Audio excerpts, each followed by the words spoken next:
குடியுரிமை திருத்த சட்டத்தை கொண்டு வந்தாங்க. வீதி வீதியா போய் நம்ம கூடவே வாழக்கூடிய இஸ்லாமிய சொந்தங்களுக்கு அநீதி இழக்கப்படுது. நாம தான் துணை நிற்கணும்.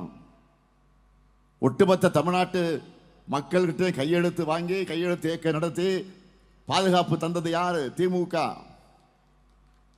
இதை கண்டிச்சு இந்த ஸ்டாலின் தலைமையில் மாபெரும் ஊர்வலம் போனோம். அதுக்காக என் மேலையும் என் கூட வந்து 8000 பேர் மேலையும் எஃப்ஐஆர் போட்டாங்க. போட்டது யாரு? பச்சோந்திக்கே டஃப் கொடுத்து கலர் மாறுகிறாரு அந்த பழனிசாமி தான். அது மட்டுமா?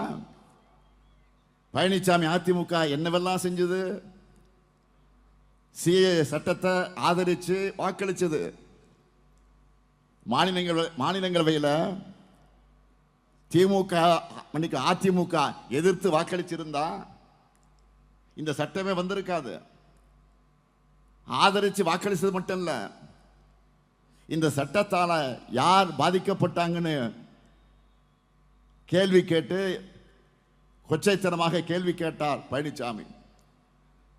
இவருடைய துரோகத்துக்கு சிறுபான்மை மக்கள் பதிலளிக்க தொடங்கியதும் கடந்த நாடாளுமன்ற தேர்தலில் பாஜகவை பிரிந்த மாதிரி இவர் கபல நாடகம் போட்டார். அதோட கூட்டணி தர்மத்துக்கானத்தான் இந்த சட்டங்களை ஆதரிச்சோம் என்று கதை சொன்னார்.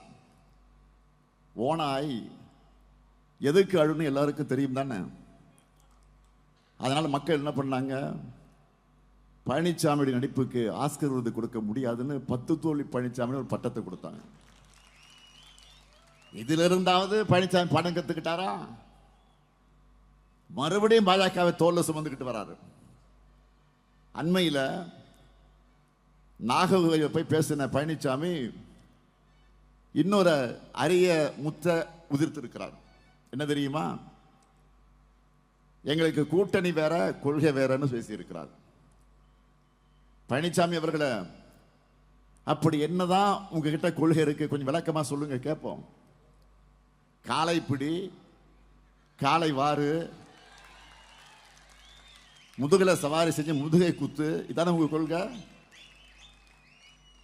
கட்சியோட பேர்ல இருக்கிற திராவிடம்னா என்னன்னு கூட தெரியாதுன்னு சொன்னவர் தானே நீங்க. உங்களுக்கு திராவிடமும் தெரியாது, அண்ணாவும் தெரியாது, மண்ணும் தெரியாது, மட்டும் தெரியாது. அதனால்தான் ஒட்டுமொத்த தமிழ்நாடும் பழனிசாமிய அரசியல் அவமானமா பார்த்துட்டு இருக்கு. அப்படிப்பட்ட பழனிசாமிய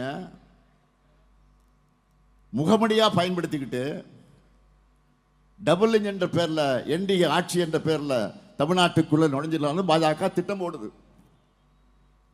அதிமுக வெற்றி பெற்றா அது என்டிஏ ஆட்சியாகத்தான் இருக்கும்னு வெளிப்படையாக பேச ஆரம்பிச்சுட்டாங்க.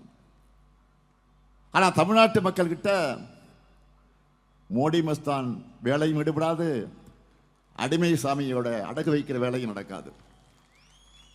ஏன்னா தமிழ் மக்களுக்குள் இருக்கிறது அகர முதல தொட்டு தாடி கிழவன் பிளட். நல்லா கவனிங்க, தமிழ்நாட்டில் இருக்கிறது அகர முதல தொட்டு தாடி கிழவன் பிளட். அறிஞர் அண்ணா பிளட், தலைவர் கலைஞர் பிளட். நம்ம திராவிட மாடல் ஆட்சியில சதிகளை முறியடிச்சு சாதனைகளை படைச்சுக்கிட்டு இருக்கிறோம். அடிமைத்தனத்தை ஒழிச்சு அதிகார மிரட்டல்கள் எல்லாம் தவிடு பொடியாக்கி அன்பால மக்களை ஆட்சி செஞ்சுக்கிட்டு இருக்கிறோம். வெறும் புள்ளி விவரங்கள் அல்ல, கோடிக்கணக்கான தமிழ் மக்களுடைய புன்னகையால் எழுதப்பட்டிருக்கக்கூடிய சாதனை சரித்திரம் தான் திராவிட மாடல்.